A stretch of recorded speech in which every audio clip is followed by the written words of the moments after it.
So slowly but surely in that life, it was not what people thought.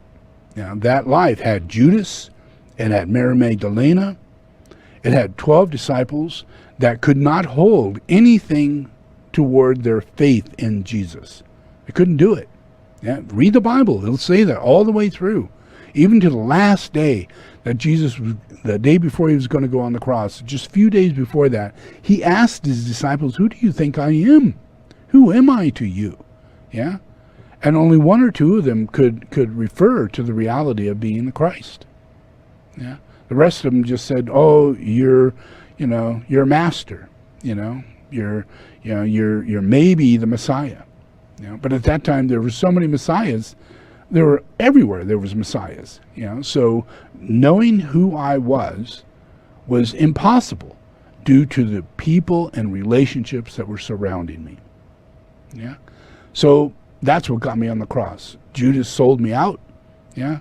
All the rest of them wouldn't show up in order to move everybody to say, hey, let's not put him on the cross. Not one of them showed up to say that. They all just ran away, hid their heads, and said nothing. Yeah.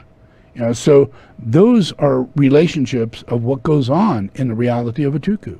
It's difficult. And in order to bring oneself up, they must reduce their impurities quickly. I spent 3 years with these people. And I had to leave many times and go 40 days, 30 days away, not tell them where I was going, not tell them why I left. I just would leave. They didn't know why. And every single time, they would sit there and belittle me and think of faults and go, well, with that having gone on and this and, all that, I'm not sure if he is who he says he is or who I maybe think he is, and all that. So all this self-doubt of both me and themselves was built up by the time I got back. So there wasn't any purification. There wasn't anything for them to go through and make changes.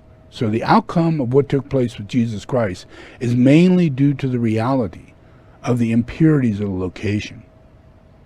Yeah, Judah, the Jewish relationship, the Egypt relationship, the Pharaoh relationship, all those relationships had everything to do with why I would have been put on the cross. Yeah, and then the end of that was that was not the end.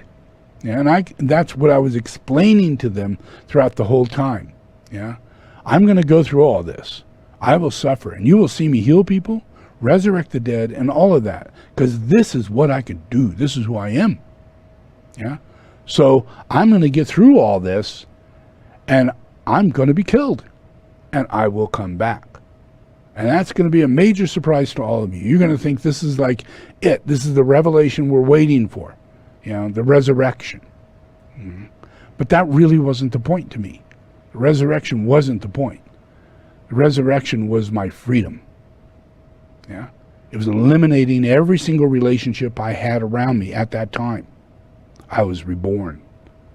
And I was reborn into a whole new series of relationships that were purified, waiting for me in a different place. And they were Jews too. Yeah, they were from Moses. They were all of his people.